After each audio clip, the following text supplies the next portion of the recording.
Dan jangan lupa untuk subscribe YouTube channel Metro TV News dan juga nyalakan notifikasinya. Pemirsa, salah satu yang mengawal proses pemotongan hewan kurban di masa pandemi adalah Badan Nasional Penanggulangan Bencana (BNPB). Seperti apakah teknis yang harus dipahami oleh masyarakat agar pemotongan hewan nanti tak meningkatkan resiko penularan COVID-19? Kita langsung berbincang dengan Direktur Kesiapsiagaan BNPB, Eni S. Selamat pagi, Bu Eni. Selamat pagi, Mbak. Iya, Bu Eni, ini melepas masker dulu supaya suara kita bisa jelas. Baik, silahkan Bu Eni. Sudah. Bu Eni, selamat pagi Bu. Ini kita ingin mengetahui Selamat juga pagi. nih, agar penyebaran COVID-19 tidak lebih parah lagi, bagaimana sebetulnya teknis ataupun tata cara dari penyembelihan hewan kurban di Idul Adha nanti, Bu Eni? Baik, terima kasih Mbak atas kesempatannya untuk bisa bergabung dan memberikan informasi. Yang pertama, kita mengikuti dari aturan yang telah disampaikan oleh kementerian dan lembaga yang sudah yang membidangi, yaitu sesuai dengan surat edaran Menteri Agama nomor 18 tahun 2020, kemudian juga surat edaran Dirjen Peternakan dan Kesehatan nomor 008 tahun 2020 tentang pelaksanaan kegiatan pemotongan hewan korban di masyarakat. Mbak Nasla juga sudah ada juga dari Fatwa MUI nomor 36 tahun 2020. Nah, sesuai dengan apa yang tadi ditanyakan oleh Mbak Nasla maupun Mbak Maria, bahwa kita berharap masyarakat yang akan menyelenggarakan pemotongan hewan korban itu mengikuti dari aturan-aturan yang telah ditetapkan. Misalkan pada saat kita melaksanakan penyembelihan, yang menyembelih itu juga harus menggunakan masker, jelas menggunakan sudah mencuci tangannya, kita pastikan mereka sudah higienis. Kemudian tempat untuk penyembelihannya pun sudah kita pastikan bersih, aman, dan tidak ada kerumunan di dalamnya. Kemudian kita siapkan juga ada hand sanitizer. Kalau bisa pada saat kita akan melaksanakan penyembelihan hewan, itu juga sudah disterilisasi atau sudah dilakukan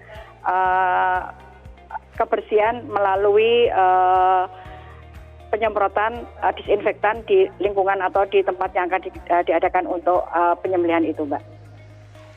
Ya, Bu Eni, lalu ketika sudah dipotong begitu, saat pendistribusian dagingnya itu seperti apa gitu, agar juga ini tidak menjadi salah satu momen penyebaran dari COVID-19 itu sendiri, Bu? Baik, terima kasih Mbak Maria. Betul sekali apa yang disampaikan itu, bahwa ketika kita distribusi atau memberikan kepada masyarakat, itu tidak seperti dahulu di mana banyak kerumunan untuk mengantri. Tetapi kita sudah memberitahu kepada masjid atau musola ataupun masyarakat yang akan memotong untuk dilakukan door to door. Artinya ada korlapnya, petugasnya yang akan membagikan sesuai dengan orang-orang yang memang berhak untuk dibagikan. Nah, ini ada dua hal yang dilakukan dengan mereka mempunyai kupon, dan kuponnya itu di satu titik tapi tidak ada kerumunan. Maksimal adalah 20 ataupun 10 sebaiknya untuk mengambil daging korban tersebut, atau langsung oleh tim yang ada di situ untuk membagikan. Jadi kita pastikan tidak ada kerumunan saat menerima daging ataupun saat pendistribusian daging tersebut. Nah, berarti artinya diantarkan satu persatu ke rumah masing-masing begitu ya, Bu Eni? Begitu. Iya, tapi ini sosialisasinya seperti apa, Bu Eni, mungkin dari BNPB agar seluruh masyarakat di Indonesia ini dapat mengerti begitu, Bu, nanti jelang Idul Adha? Ya, kegiatan ini tentunya tidak hanya BNPB, tetapi kita juga bekerja sama dengan MUI, dengan Dewan Masjid Indonesia, DMI, kemudian juga dengan Kementerian Pertanian, Kementerian Agama. Artinya sosialisasi dari kegiatan ini sudah berjalan. BNPB ada 2 batch yang telah dilakukan 2 minggu yang lalu. Nah, tentunya apa yang kita harapkan bahwa pada saat Idul Adha ataupun pada saat penyembelihan korban pun kita pastikan kita tetap menggunakan protokol kesehatan. Artinya apa? Sosialisasi ini sudah berjalan. Bahkan kemarin kami juga sudah mengadakan rakor pencegahan hari Rabu kemarin bahwa kepada BPBD seluruh Indonesia, sehingga informasi ini bisa didiseminasi sampai dengan tingkat bawah. Bu Eni, terakhir mungkin himbauan untuk masyarakat ini jelang Idul Adha agar lebih memperhatikan protokol kesehatan terutama saat melakukan penyembelihan hewan ataupun saat pendistribusian dagingnya.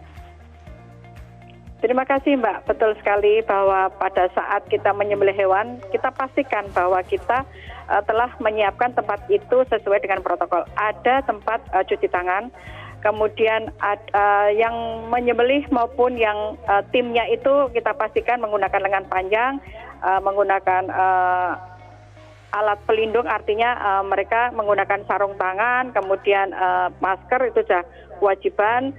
Kemudian ada hand sanitizer di dalam sakunya, kita pastikan bahwa selama kita melaksanakan kegiatan itu tetap aman. Bahkan kepada tim atau korlap-korlap yang akan mendistribusikan daging korbannya pun kita lengkapi dengan masker, hand sanitizer, dan masyarakat yang menerima pun saat menerima daging korban juga tetap menggunakan masker, dan kita pastikan perilaku hidup bersih dan sehat itu tetap berjalan. Baik Bu Eni, terima kasih banyak atas pemaparannya. Semoga nanti jalannya penyembelihan hewan kurban jelang Idul Adha tidak menjadi klaster baru dari penyebaran COVID-19. Terima kasih banyak Bu Eni Terima kasih, atas waktunya. Mbak Maria.